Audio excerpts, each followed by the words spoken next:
Goat milk fermentation by Lactobacillus rhamnosus. Effective fermentation time and milk pH. Objective: to determine how long it takes for milk fermented by L. rhamnosus to reach the final acidity before fermentation halts. First, some background of the bacteria. Bacteria in the genus Lactobacillus are lactic acid bacteria, producing lactic acid as the byproduct of their fermentation of lactose. Several factors make these bacteria interesting to study as natural probiotics. Two main factors are expected, within the context of this project, to affect the bacterial population: the acidity of the fermenting milk and the availability of needed nutrients. The optimum growth temperature for these bacteria is 30 to 40 degrees Celsius, and because some strains of L. rhamnosus cannot metabolize lactose, the strain LR32 was used. The hypothesis was that closer to the end of the experiment, the pH of the samples will either decrease more slowly or stop decreasing altogether.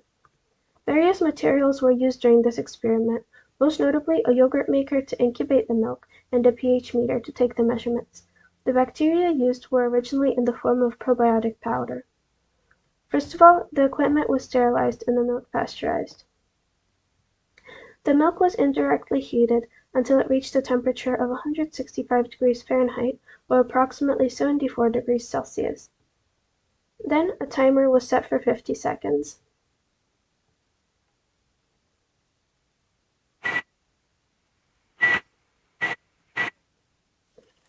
The milk was maintained at this temperature for the duration of the next 50 seconds.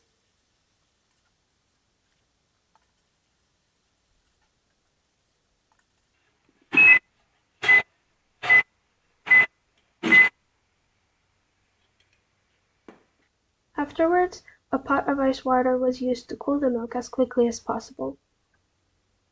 The yogurt maker was set up, with the temperature being set to approximately 37.8 degrees Celsius. The milk was separated into 4 samples, and bacteria were added to each sample.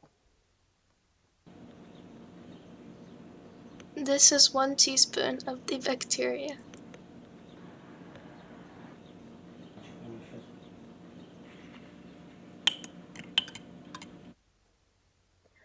Before adding bacteria, control measurements were taken. Afterwards, the sample's pH was measured once every hour over a 30-hour period.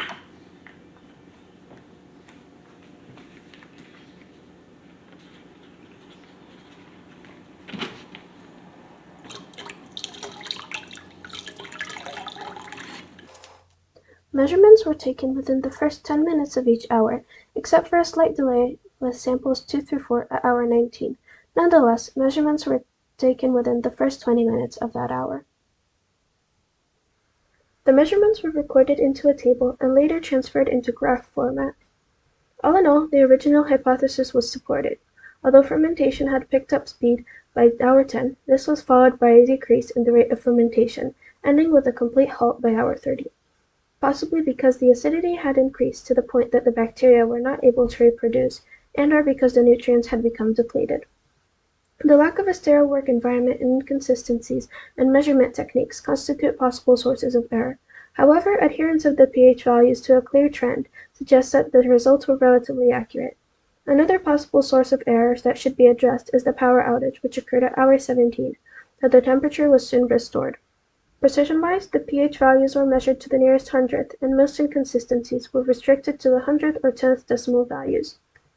This experiment could be improved in several ways. For example, bacterial counts and the use of real pasteurization equipment could help reduce contamination. Also, in future trials, materials should be measured by mass and not volume. This would help avoid any major inconsistency in the growth of the bacterial populations. There are vast possibilities for extending this project. For example, staining and counting the bacteria could help understand population trends, while adding lactose and other nutrients to the milk could aid in determining the causes of the trends found. Testing other factors that could affect the fermentation process could provide useful insight as to what conditions would best enhance milk fermentation in both home and in manufacturing settings. A big thanks to my biology teacher, Mr. Culp, as well as to my family and friends for all their help and support. I also want to thank the Chemours Company for allowing me to use their pH meter in this experiment.